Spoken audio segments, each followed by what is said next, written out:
The Allah of the Quran is not the God of the Bible. So different gods. Absolutely. Okay. But now you have to qualify that. Do you think the average Muslim even knows the differences? Probably not. Describe Islamic last day, because I want to show the audience who don't know Islam how graphic this is. The last day in Islam means if you pass the test, you will enter Jannah, you'll enter paradise. You have maidens of pleasure, Hur al-Ain. I can give you even a reference, very graphic, chapter 78, 31, 33. It says that they have swelling breasts that don't sag. And the Quran says you'll spend all eternity deflowering them, but you won't harm them, and they'll return. When I say Quran says you'll have sex with them, but the hadiths go graphic.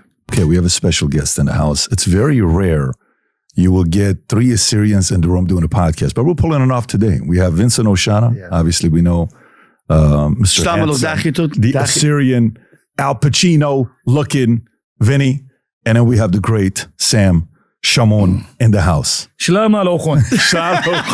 Achtun Maitun.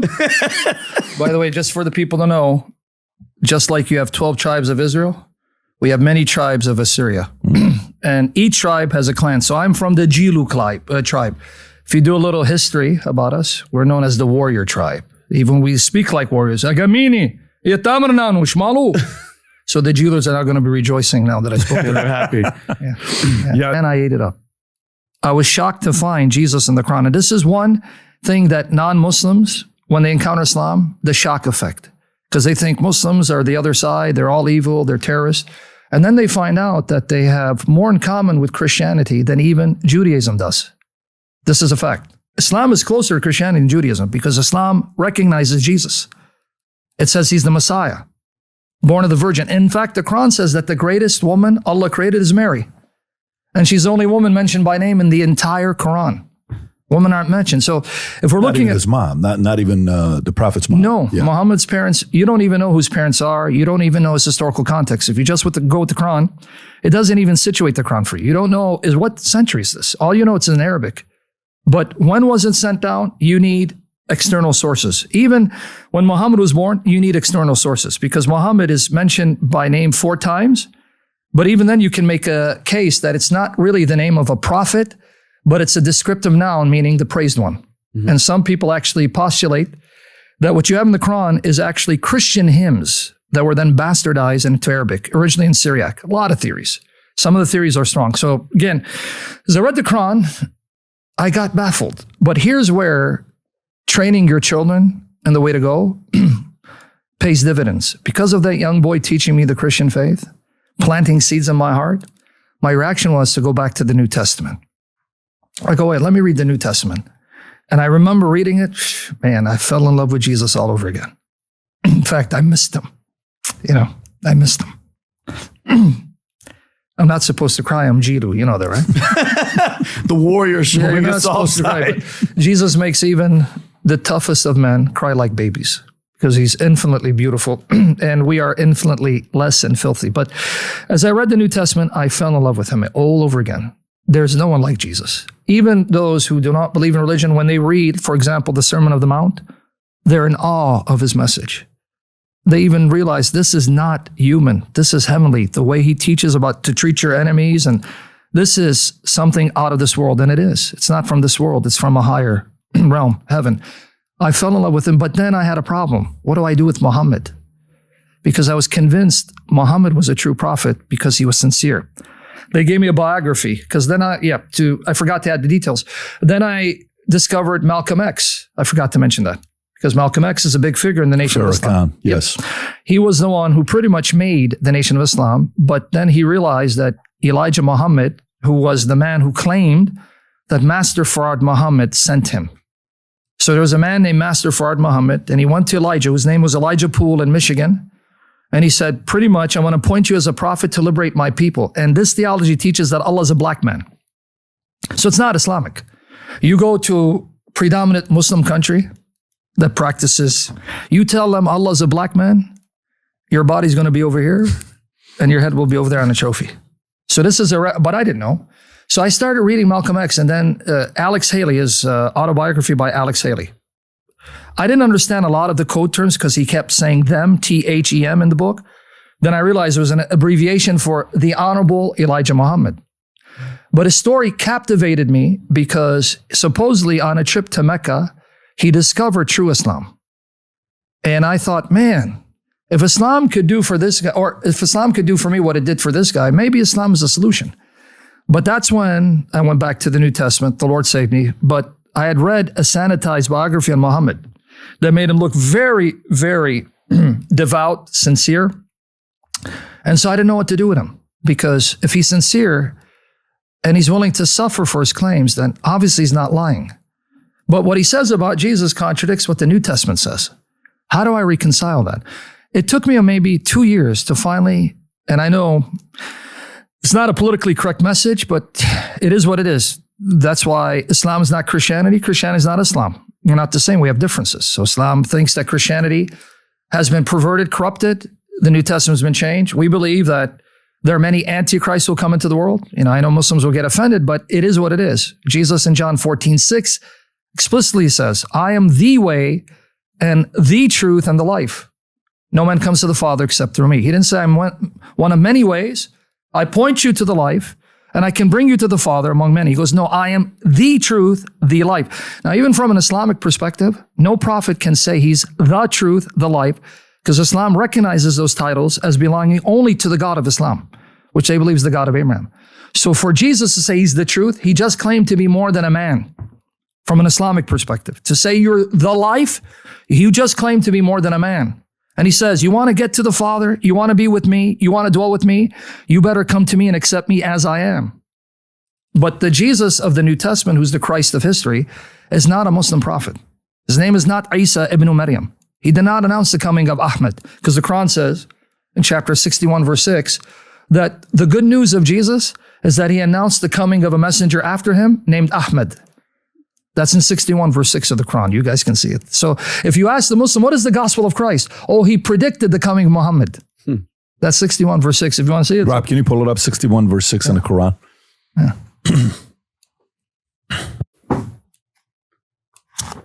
There you go. And remember when Jesus, son of Mary, said, O children of Israel, I'm Allah, truly Allah's messenger to you, confirming the Torah which came before me, and giving good news of a messenger after me whose name will be Ahmed. That's the good news of Islam.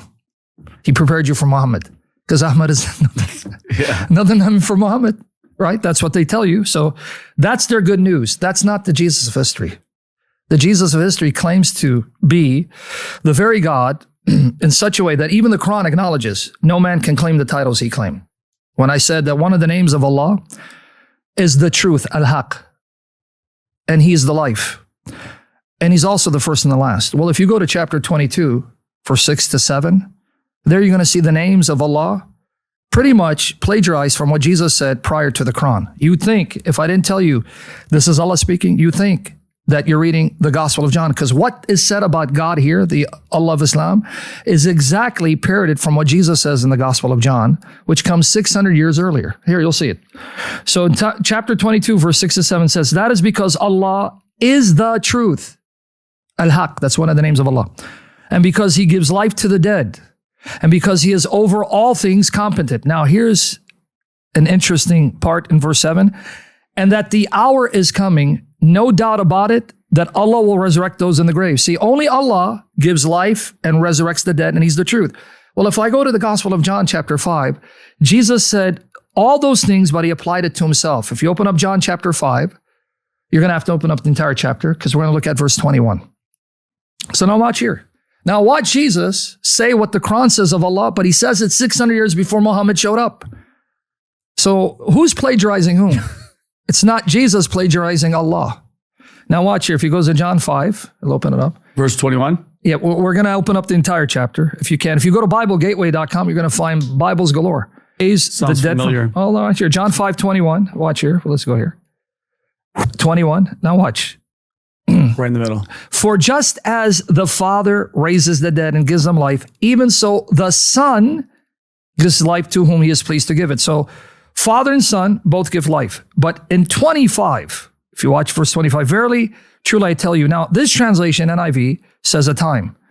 The little translation is an hour is coming. If you read it, it's an hour, because NIV is more of a paraphrase. So some Bibles do not translate literally because in translating literally, you lose meaning. So they have to paraphrase. So this is a paraphrase. In fact, we Assyrians can relate. If I say, Atma Brishuch, if you translate in English and say, what the hell are you talking about? Yeah. Right? Yeah. That's how it is with languages. So sometimes you can't translate literally. You got to translate meaning. But literally it says, very truly I tell you, an hour is coming and has now come when the dead will hear the voice of the Son of God, not Allah.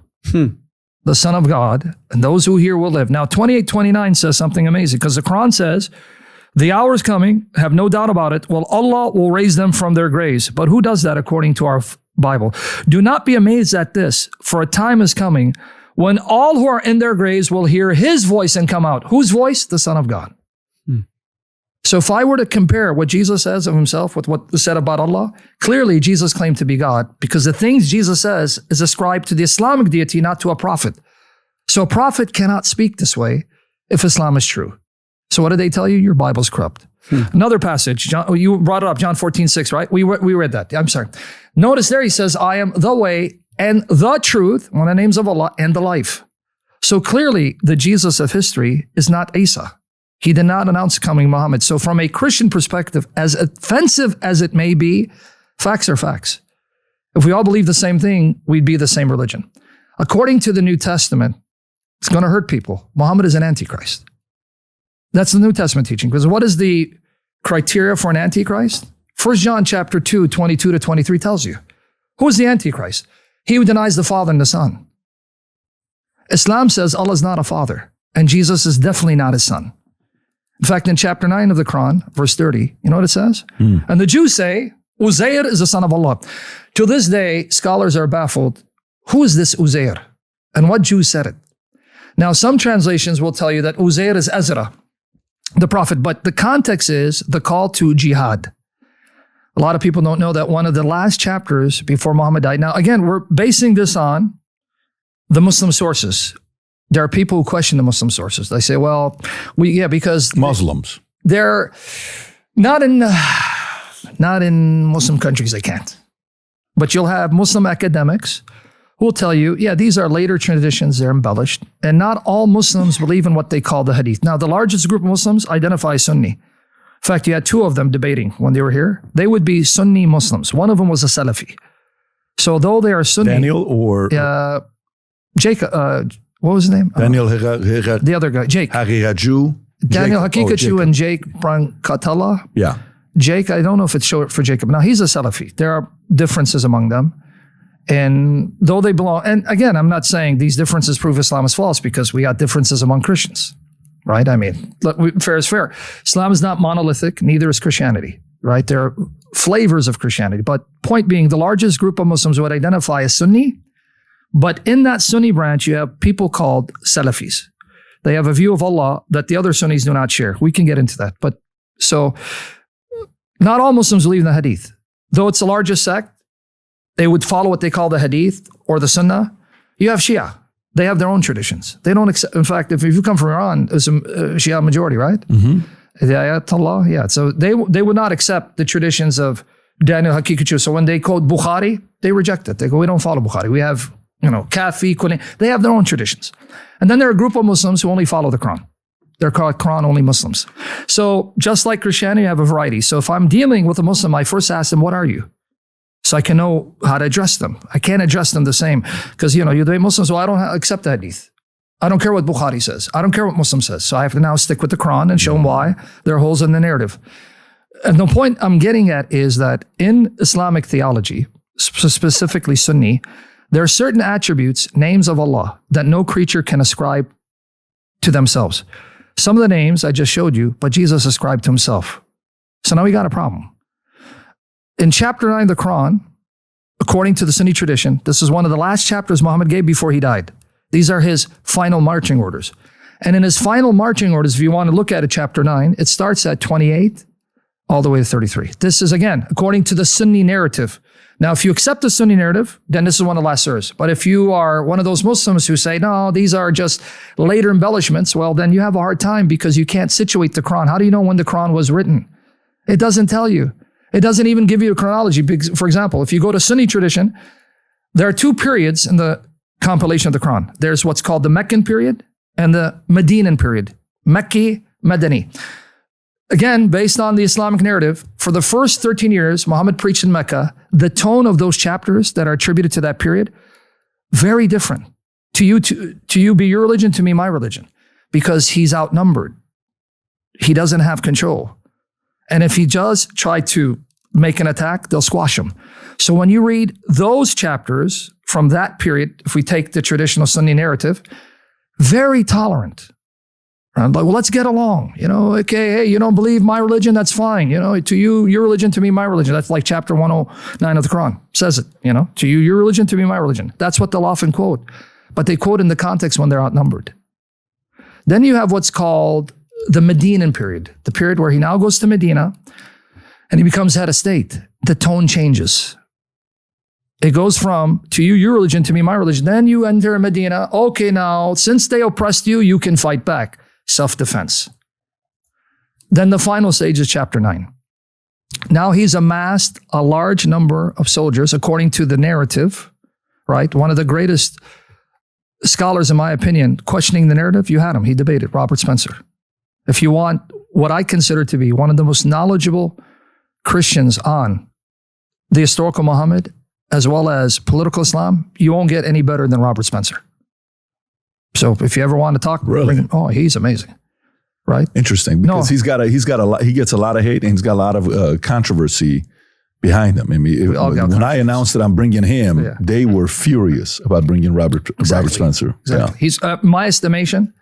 You know how people say this guy's the best, and that's an ego thing. May God crush our pride. But my estimation, I don't think there's someone more knowledgeable in political Islam and historical Muhammad than Robert Spencer from a Christian perspective.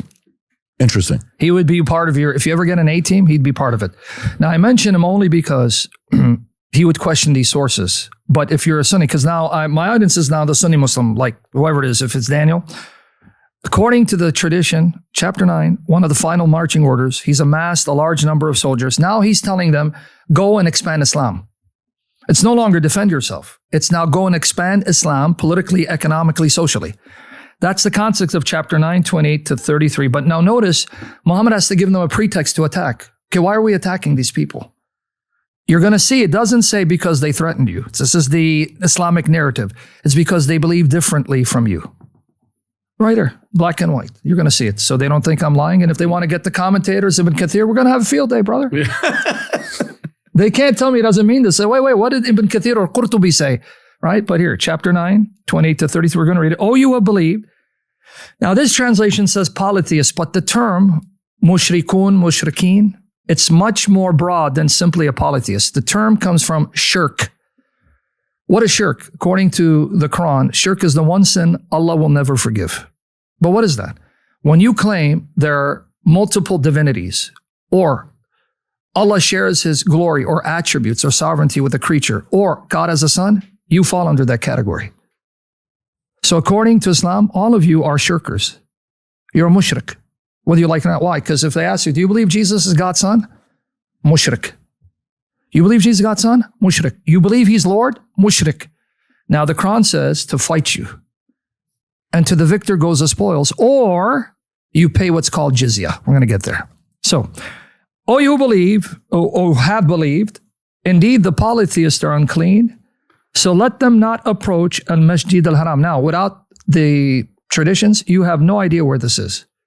It's a tradition that tells you this is the Kaaba in Mecca. But if you just went with this, you'll have no idea where this is. What the heck is Masjid al-Haram? But this means Mecca, the Kaaba. Don't let them approach after this, their final year. What year? See, without the Islamic narrative, you don't even know what year this is. Mm-hmm. This is 2 years before the death of Muhammad, right? But I can't tell. I mean, what year, buddy? Doesn't tell me. And if you fear poverty, now why is it saying fear poverty? The Islamic narrative says that they would make pilgrimages, to this day the Muslims do it, to circumambulate the Kaaba 7 times, run between the 2 hills, Safa and Marwa 7 times, throw 7 stones at Satan, which they claim was instituted by Abraham, but there's no evidence for that. These were pagan practices. So when the people would come, they'd barter, they would sell, they would trade. So it's saying, well, if you fear by banishing them, If you fear by banishing them, you're going to lose money, don't worry. Allah will enrich you from His bounty if He wills. It's if He wills. We say inshallah, but here it's, if He wills. Now, how will He enrich you? This is the question I want you to see. By having you fight the infidels and taking jizya from them. That's verse 29. It says it right there. Fight those who do not believe in Allah. Does it say fight those who threaten you? Fight those who attacked you? Fight those who want to take your land? No. Fight those who do not believe in Allah or in the last day. Well, I don't believe in the Allah of Islam. Now, I know people say, well, it's just a name. That's not my debate. I have no problem using the term Allah. The Allah of the Quran is not the God of the Bible. So different gods. Absolutely. Okay. But now you have to qualify that. Do you think the average Muslim even knows the differences? Probably not. Absolutely not. They don't. They're told that this God is a God of Abraham. They're told Jesus is a mighty messenger. So you have to distinguish between what the sources say and the person. Because if I interview an average Christian, how many of them know what the Trinity is? How many know that Jesus is the God-man, that you must believe He's God and man? If I ask Christians, is Jesus a man in heaven or a spirit? I've done that. They'll say He's a spirit. No, He's not. The Bible says He's a glorified man in heaven with a glorified physical body of flesh. And He's going to come back in the flesh. So how many Christians know that they're supposed to believe that? You'd be surprised. Ask Christians, say, hey. I understand. Yeah. So here, if you don't have the same idea of Allah, they do, that's pretext to fight you. And Sam, not to go you off, when you say fight, is that fight to kill? No, it's UFC. Okay. I want to make that clear that you're saying fight should be, they're trying to kill you. UFC championship belt. What's wrong with you? Okay, my bad. See, that's that Assyrian in you, bro. Yeah, okay. Please continue. So, and the last day now, real quickly, let me describe Islamic last day, because I want to show the audience who don't know Islam how graphic this is. The last day in Islam means if you pass the test, you will enter Jannah, you'll enter paradise. You have maidens of pleasure, Hur al-Ain. I can give you even a reference, very graphic, chapter 78, 31, 33. It says that they have swelling breasts that don't sag.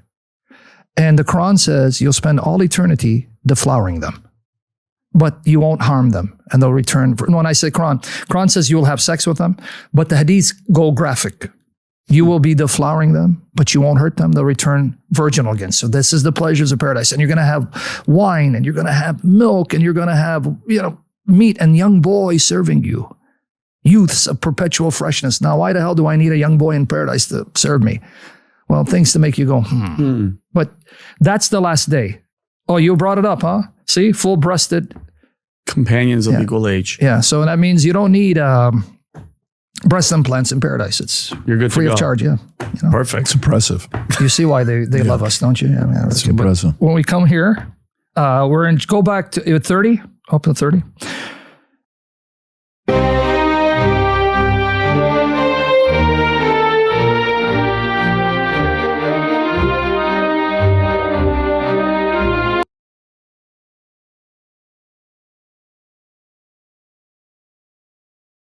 So now, why should you fight them?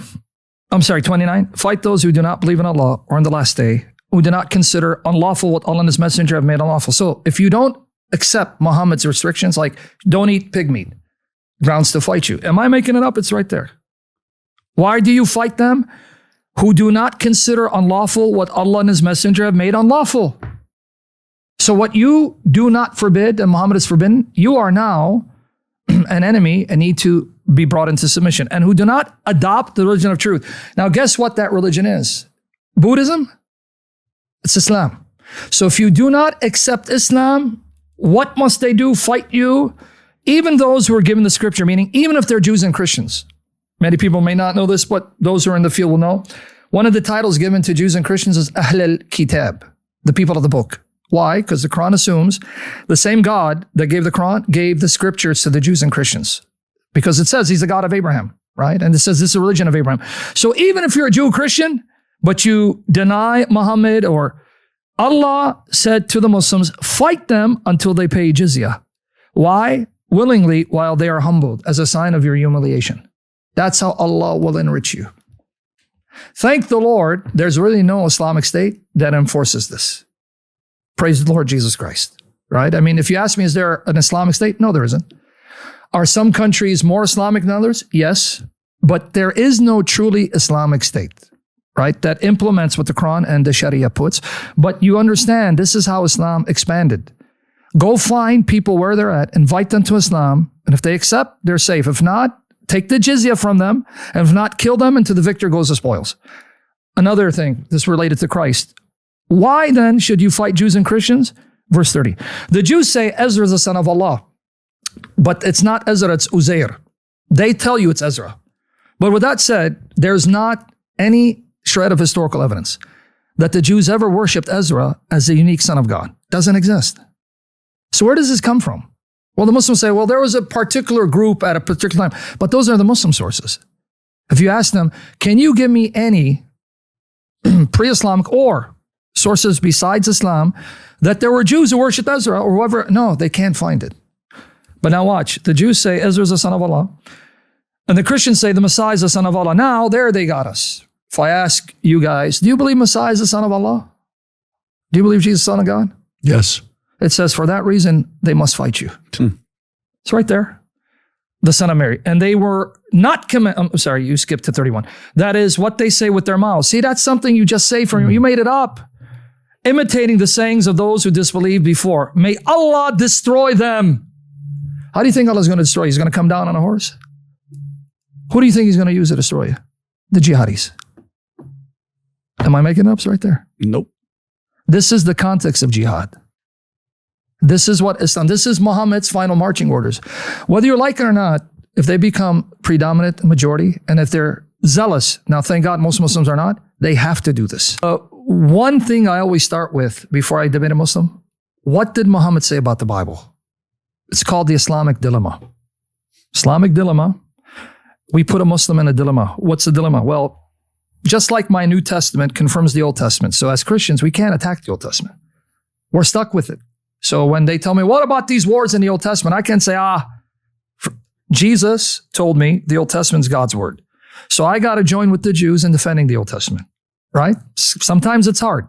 But if I believe Jesus and I believe in his lordship, he told me the Old Testament's God's word. It's not the Vedas. I'm stuck.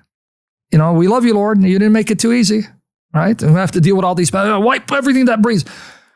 Muhammad put them in a similar situation. All throughout the Quran, Muhammad said one of the proofs of his prophethood is that my Quran confirms your scriptures. It agrees with them. No, it doesn't. My Bible contradicts your Quran. That means the Quran is false. But see, the Muslims see that and say, oh, you must have changed the Bible. But the Quran never says it's been changed. They try to take a verse here and there out of context. And when you read the context, it will either refer to the misinterpretation of the text or a particular group in a particular area, but not the entire community itself. So once I debate that, anytime they attack the Bible, I go, oh, so you agree Muhammad is wrong? Why? He said my Bible is not changed. You said it is, so that means he's wrong. So are you going to renounce Muhammad? See, this is how you have to do it. But then they'll come back and say, if they say, well, no, the Bible is right. Well, Muhammad is wrong again. Because my Bible says that what the Quran says about Jesus is wrong. So Islamic dilemma, damn if you do, damn if you don't. See, once you do that, everything else falls in place. So you would debate him, and what topics would you debate him on? I would love to get these guys to debate me, Islamic dilemma, whether the Quran is perfectly preserved, free of contradictions. Does Islam teach Tawheed? Meaning, does it teach the absolute oneness of Allah? Believe it or not, it doesn't. That's what they'll tell you. They'll sell you that script. And does the Bible teach a Trinity and or the deity of Christ? These are the foundational issues, right? These are it. This is where you destroy Islam. Because Islam's bread and butter is, we have the purest form of monotheism. More so than you Christians, you worship three gods, right? That's a lie from the pit of hell. Islam is anything but monotheism if you really study its sources. But if you let them just give you their spiel and quote a verse here and quote a verse there and catch you off guard, yeah, it sounds like it's more monotheistic than Christianity. It's actually very polytheistic. In what way? Well, if you deal with the Sunni Muslims, let's go with that. Not Quran-only Muslims. They believe the Quran is the uncreated speech of Allah. So here's another problem that Christians have. They will debate the Bible versus the Quran. Wrong debate. Wrong debate. Because the Islamic understanding of the Quran is our view of Jesus. And this is something admitted by Muslim scholars. What do I mean? In Christianity, Christ is the uncreated eternal word of the Father who became flesh. Well, that's what they believe about the Quran. The Quran is the uncreated Word of God that became a book. So your view of Jesus is their view of the Quran. It's not your view of the Bible. None of us think the Bible is the uncreated Word of God. Impossible. Because God used human authors and used their personalities. So if you're going to say it's the uncreated Word of God, then you're going to say those human authors also are uncreated. It doesn't work. But Jesus is the uncreated Word of God. John 1:1, in the beginning was the Word. The Word was with God. The Word was God. And then 14, the Word became flesh. So they took that idea of Jesus and applied it to the Quran. Something admitted by Muslim scholars. Now, if the Quran is the uncreated Word of Allah, very easy dilemma. Is the Quran Allah?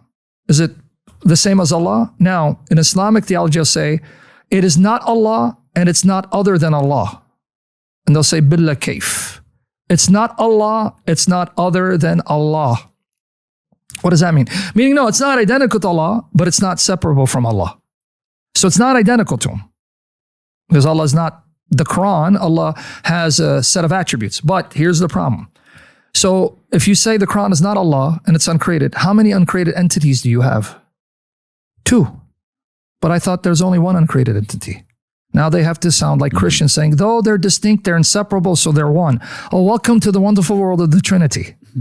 That's the first step. Now I can go further in their tradition. The Quran actually speaks. There are sound narrations where it says on a day of judgment, the Quran will appear as a man interceding for you. Now I'm kind of confused on that. If this is a speech of Allah, who is it speaking to? Well, it's speaking to Allah. So Allah is speaking to Himself? No. The Quran is speaking to Allah, so it's not Allah.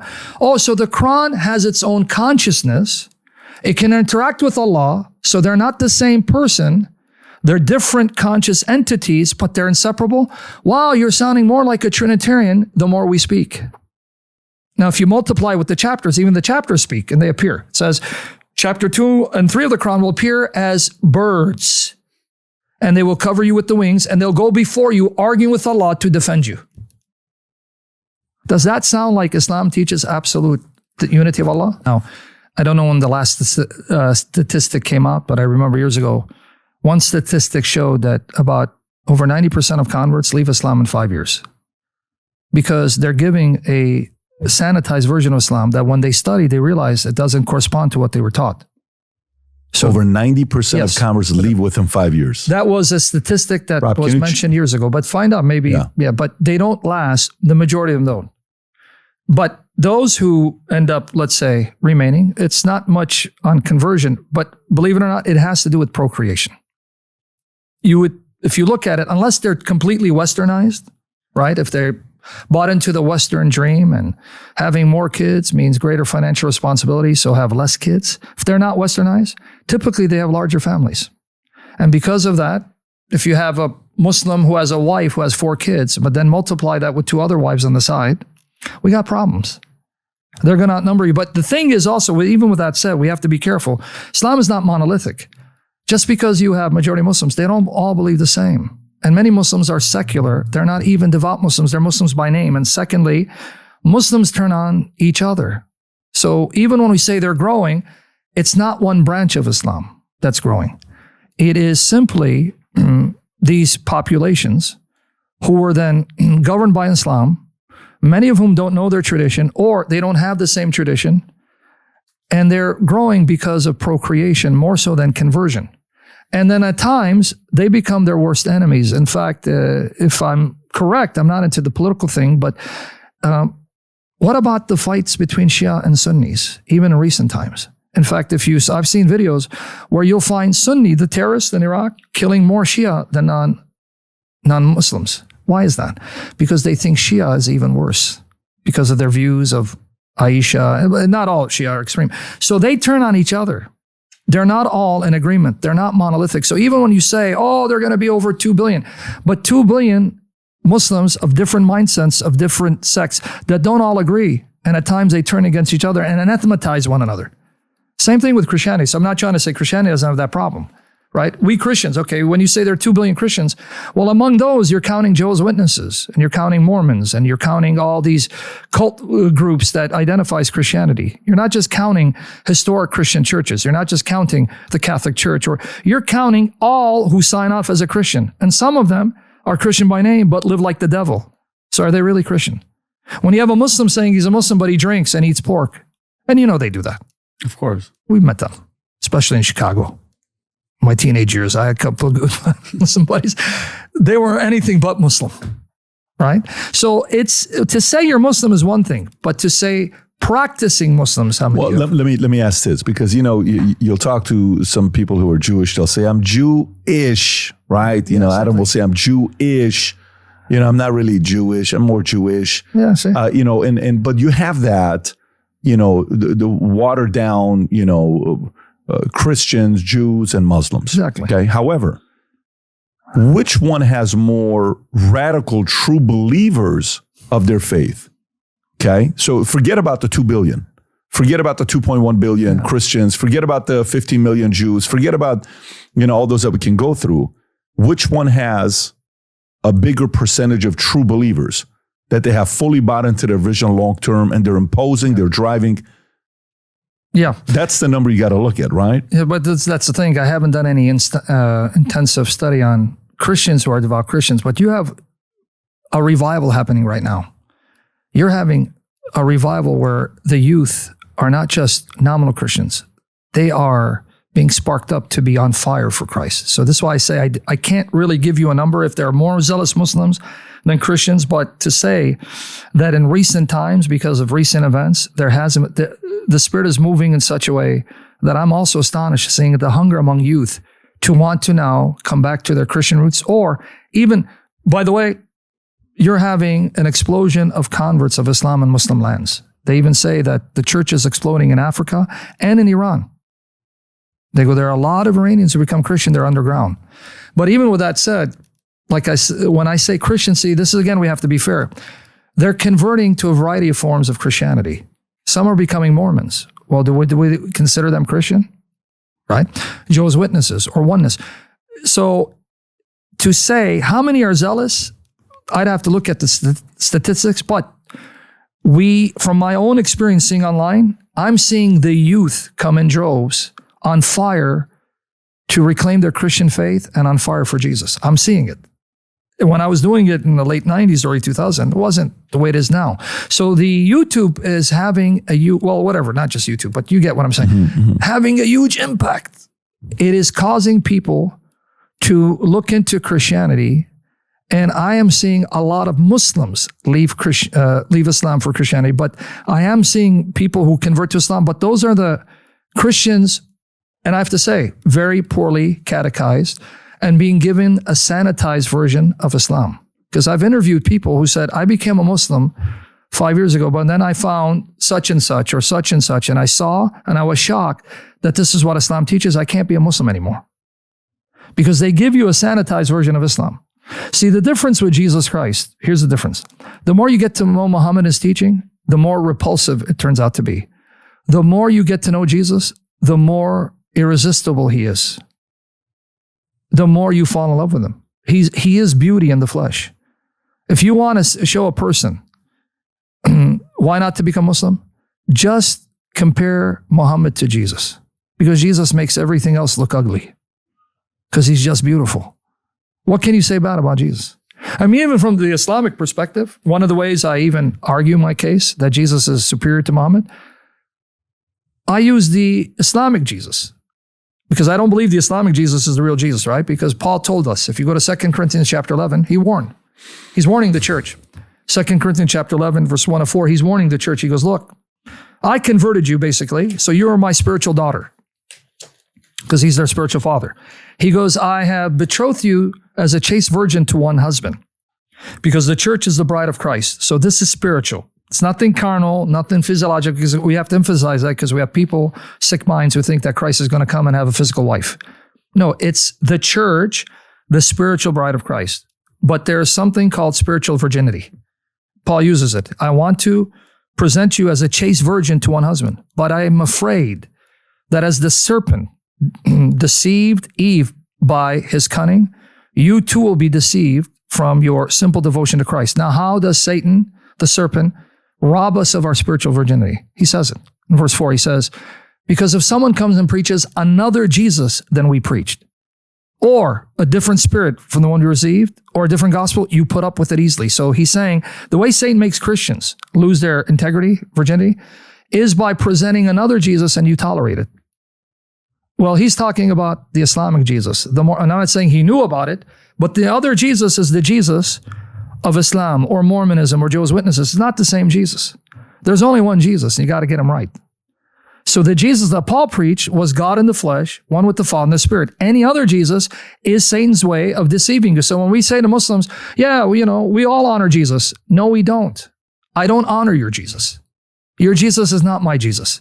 So, but when Christians go with it, Paul says, see now, you let the serpent cun you. You just fell for his trick.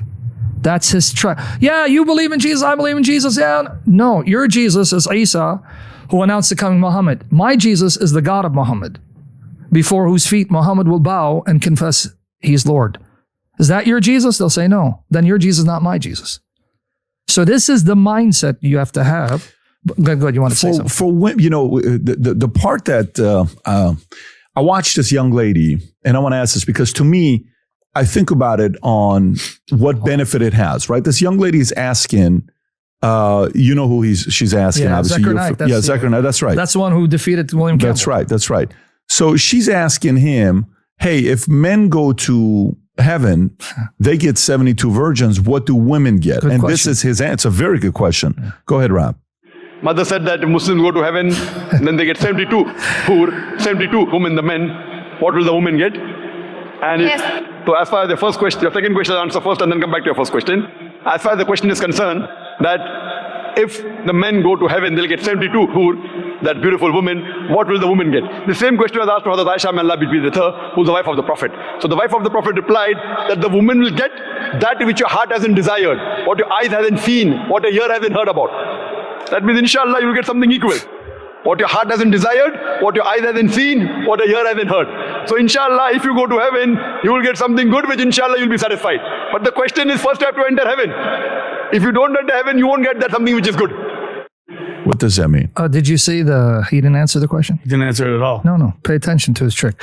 Oh, yeah, the Quran says, a woman will get what eye hasn't seen, right? Okay, well, hold on. Does that mean she's going to get 70 men? He never said yes. Did you catch that? Because he can't say that. That would be a lie from the pit of hell. So he's an excellent politician. He knows how to get around it. Because if you pay attention, he never said women will get multiple men. He can't say that. So, but you're going to get delights that are mind-blowing. Okay, I understand that. Does that include that the woman gets multiple men? Oh, but you're going to get what the eye has never seen or the mind has comprehended. Okay, but does that mean I'm going to get more than one husband? See, this is the rhetoric I'm talking about. But what do women get in the Muslim religion? Well, in Islam, can I tell you? Yeah. You will be part of the Houris that your husband will deflower for all eternity. Tell me more.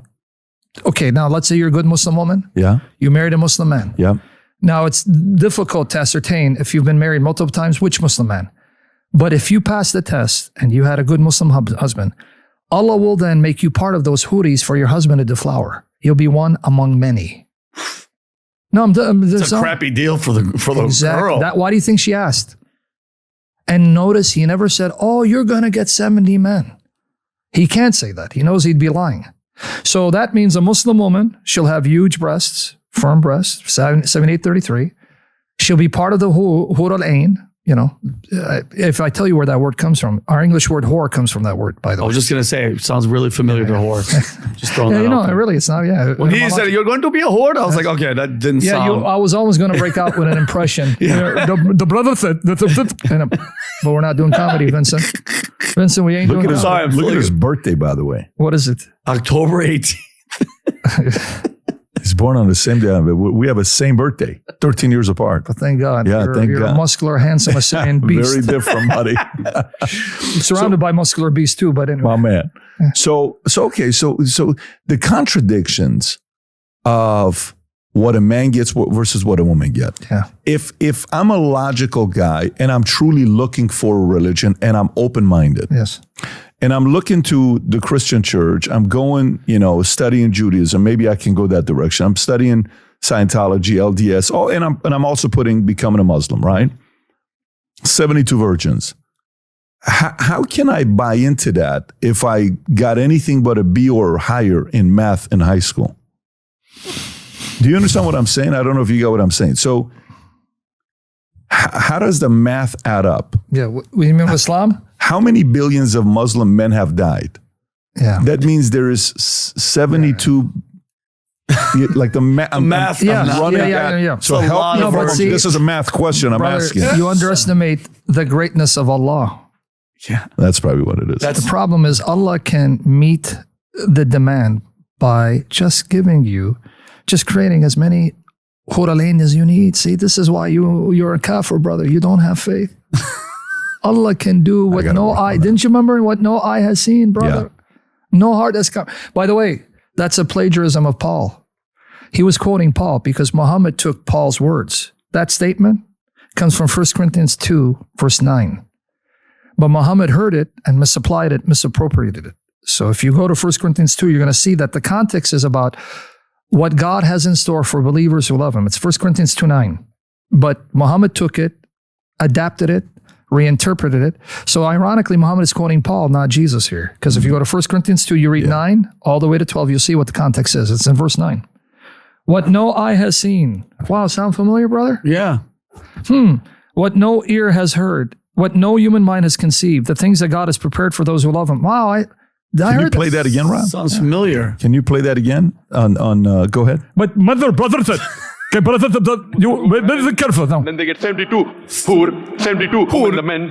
What will the women get? And if, so as far as the first question, your second question, I'll answer first and then come back to your first question. As far as the question is concerned, that if the men go to heaven, they'll get 72 hur, that beautiful woman. What will the woman get? The same question was asked to Hazrat Aisha, may Allah be pleased with her, who's the wife of the Prophet. So the wife of the Prophet replied that the woman will get that which your heart hasn't desired, what your eyes hasn't seen, what your ear hasn't heard about. Weird. I've heard that That means before. inshallah you'll get something equal. What your heart hasn't desired, what your eyes hasn't seen, what your ear hasn't heard. So inshallah, if you go to Pause it, heaven, Rob. That's interesting. So what is that how much of the selling point of becoming a Muslim is that? Is that a big part of it or is that a small part of it? I mean, why would somebody who's a green, who is open, Muhammad Ali doesn't give me the vibes of being a guy that's not smart, right? Yeah. Malcolm X doesn't give me the vibes of a guy that's not smart. I mean, he's very intelligent. Very intelligent.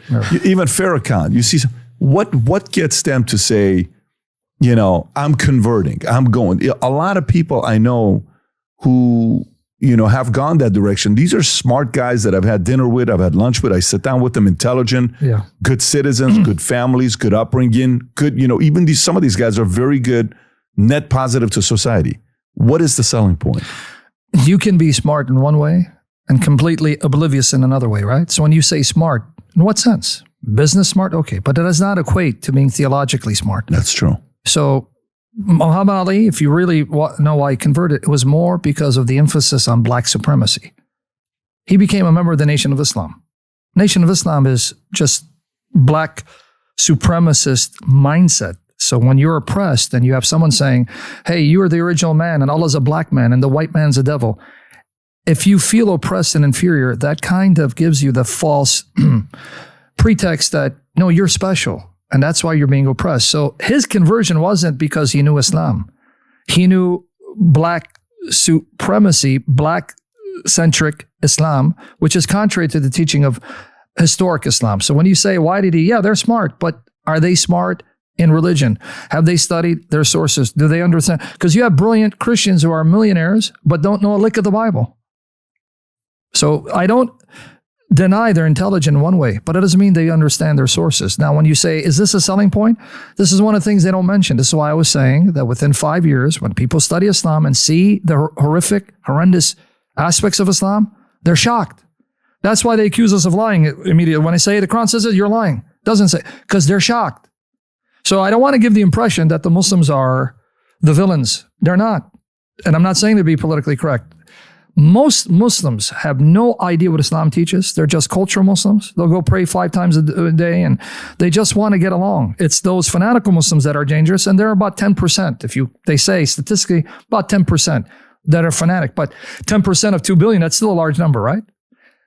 Most Muslims have no idea. Most Christians have no idea.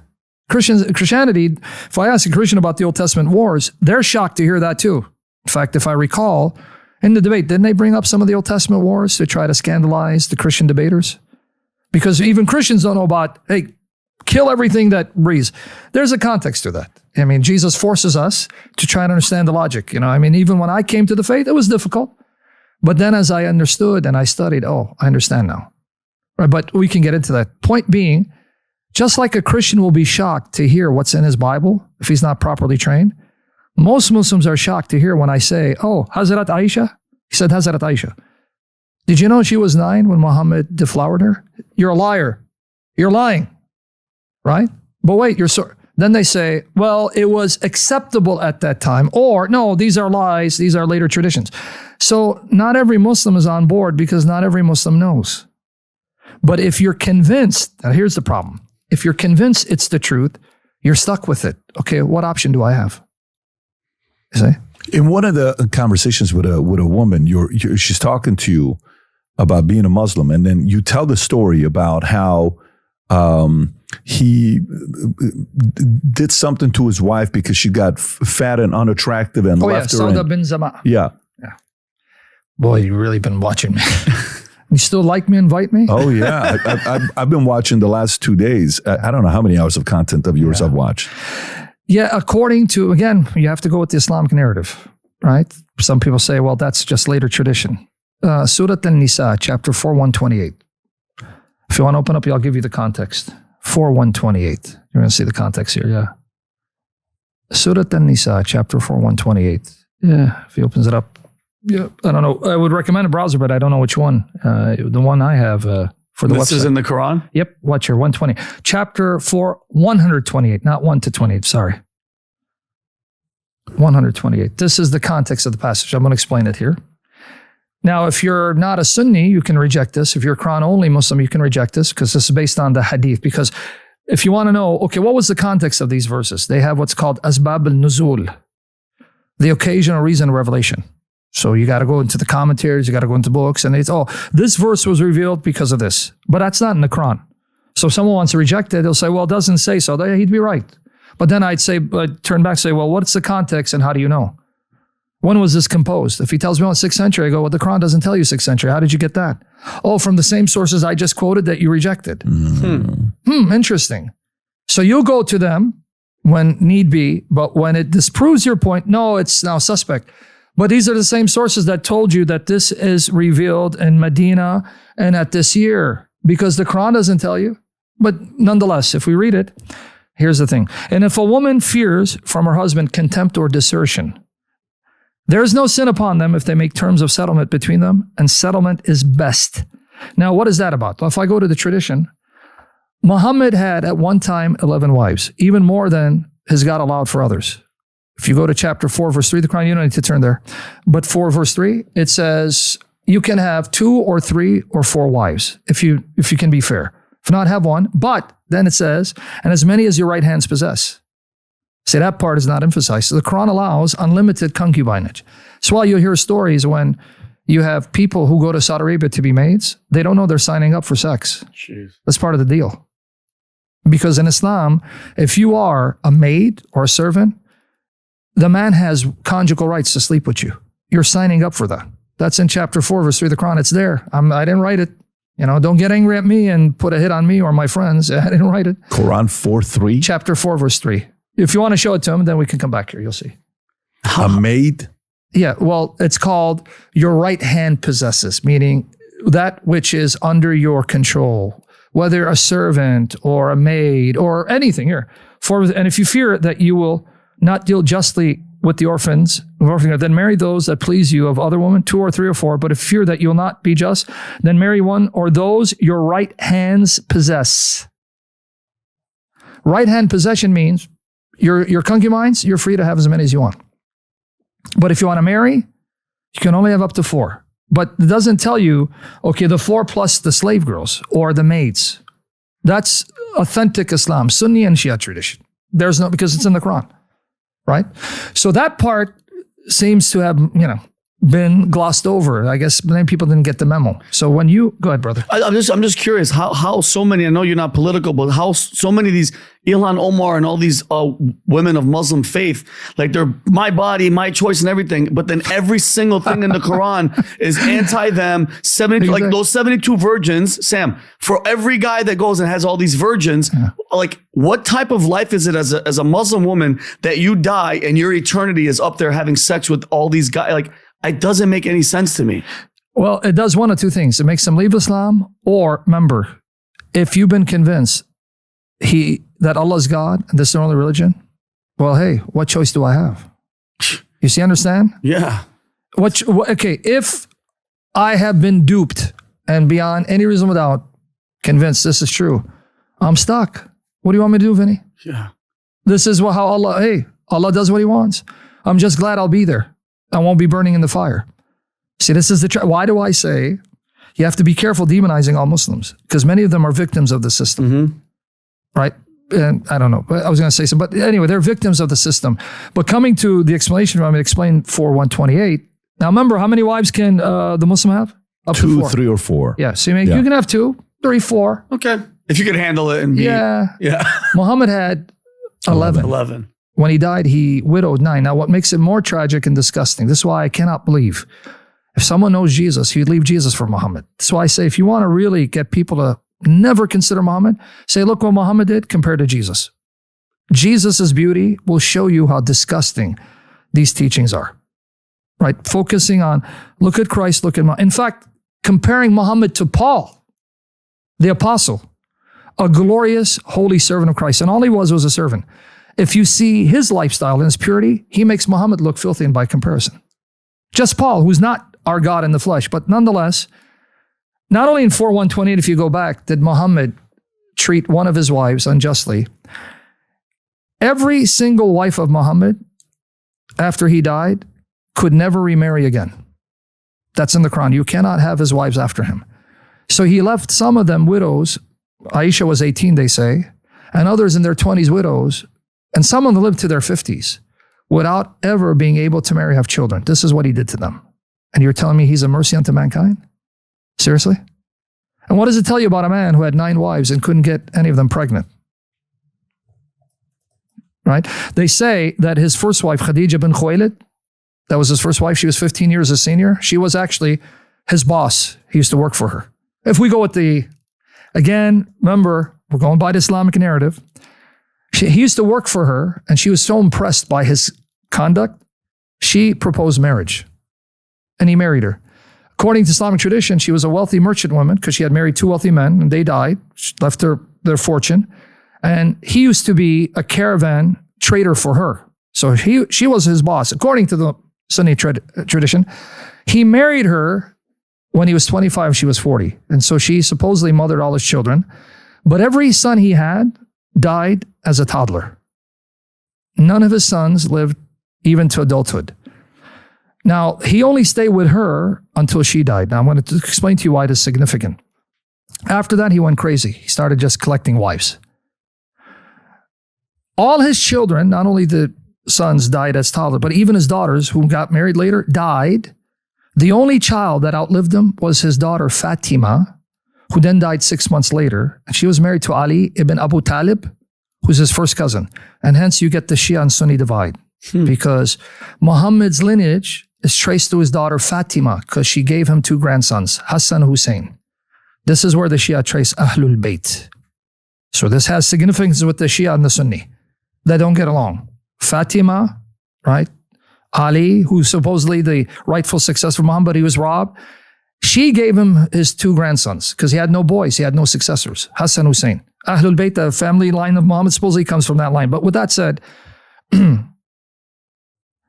supposedly he got Khadija pregnant when she was 40. Okay, we'll give him that. The other wives, you can get any of them pregnant. But then he had a sex slave, Maria al-Qubtiyah, Mary the Copt, sent to him. He supposedly got her pregnant. She gave birth to his son, Ibrahim, and he died when he was 2. Okay, so maybe something happened. He got lucky with her. There's some questions whether that was really his son, but we don't get into that. My whole point is, of all these women, He only got one woman supposedly pregnant after Khadija, son who died. None of the other women who can get pregnant, not even Aisha, who married at 9, left them all childless and widows who could never remarry again. And he's a mercy unto woman? Where's the mercy in leaving these women without a husband or children for the rest of their days? That's merciful? Women have needs, right? They want companionship. They want intimacy. They want children. And he left them with none of that. And you're telling me he's a mercy unto mankind. Now, to show you how cruel he is, that's where you're going to come 4:128. Now you're going to see the cruelty of Muhammad. Now you're going to see how this man is considered a mercy. I have no idea. Man, if he's merciful, then you and me, Vinny. We're in trouble. My goodness. Now it says, if a woman fears from her husband contempt or desertion, there is no sin upon them if they make terms of settlement between them. Now, the context is Sauda bin Zama. She was an older wife of Muhammad. Now, when he was married to Khadija, he never got married. When she died, it says that then he multiplied wives. The second wife was Aisha. My memory fails me if it was Salama, the first one, but nonetheless, he married her among the 11 wives. But he was no longer attracted to her. This is in the Muslim tradition. I didn't write this. Sahih Bukhari, Sahih Muslim, they're writing this, so I don't want people to condemn me to hell. They can look at any commentary. And she feared that Mom was going to divorce her. There's even a hadith in Bukhari that says she would go out to the call of nature, but because she was a huge fat lady, you wouldn't miss her. You know it's at her. Right? Hey, what are you doing? We can see you, right? So it describes a huge fat woman, fat lady. So she's a large woman and an older woman. She feared Muhammad was going to divorce her. So she made a deal with him. Keep me as your wife, but you don't have to visit me. Because part of the deal was he would have to visit these wives on successive days. But the Quran says it's up to him. He could choose not to. I'm not going to see you. I'm going to see you. The Quran says it's up to his discretion. That's chapter 33 of the Quran, verses 50 to 51. Which wife you want to see and which wife you don't want to see. Yeah, up to you. So there's not a set schedule calendar you have to follow. So that means you be thankful if he chooses to see you. Be grateful. So she comes to him and says, look, don't divorce me. Keep me as your wife. Now remember, each wife has to have her own house. And she cannot go out unless there's a need and with his permission. So can you manage? You're under house arrest pretty much. You can only go if it's a need or he gives you permission. So he has 11 wives, 11 homes. They have to stay home until he says you can come out. Or if it's something really like, hey, I got to run to the toilet. Okay. This woman said, don't divorce me. Keep me as your wife. And the day assigned to me, you can give it to Aisha. So Aisha had 2 days. The 9-year-old. Yep. And he left this woman in a house all by herself the rest of her days. And the Quran says, good agreement. If you agree to it, no problem. So his God said, if that's the deal, go with. Now, why did she want to be his wife? See, this is again. Because the Quran says that all of Muhammad's wives will be his wives in paradise. So she was hoping that if he didn't divorce her, she'd end up with him in paradise. See the mindset? Please don't divorce me. Let me die as your wife. So at least in paradise, I'll be your wife. And he left this woman alone in a house without, and having no children with her, all because he was not attracted to her. And she knew it. And she said, don't divorce me. Now, if Muhammad was merciful, you know what a merciful God and a prophet would say? What, are you crazy? I love you just as much as the first day I laid my eyes on. In fact, I love you more. What do you mean? No, you're my wife and I'm going to honor you. Oh, okay, good deal. Let's go for it. And it's sanctioned in the Quran. See what it says? If a woman fears from her husband contempt or desertion, there is no sin upon them if they make terms of settlement between them and settlement is best. So if you agree to this, all right, good deal, go with it. But who wins in this deal? The men. The men are winning. The women are getting abused. I don't know how in the world this guy is a mercy unto mankind. And when people tell me respect my prophet, how can I respect such a man who has not only destroyed the people around him? Sam, how much, when you walk in the streets, how often then have Muslims approached you? What kind of threats are you getting when you're out there saying what you're saying? Interestingly, TikTok and Instagram, the clips made me famous. Not because I wanted to. So if I'm going places, I'll get recognized. But Muslims, even if they recognize me, will try to avoid me. Because remember, unless it's a fanatic wants to kill me, they're not here to kill or go to jail, right? So if they even recognize me, they won't come up to me, right? Because again, this stereotype, not all Muslims are killers, not all Muslims are terrorists. So I haven't run into the wrong 10%. Muslim. Yeah. I haven't run into them. Got it. Yeah. So thank God. Yeah. No, that's a very good thing. Yeah. It's a very good thing. By the way, in regards to us, Assyrians, the story about what happened with us, you're a good storyteller. You know how to break things down well. I don't know if I can. What happened to Assyrians? We used to have a country, the fall of Babel. What happened to us?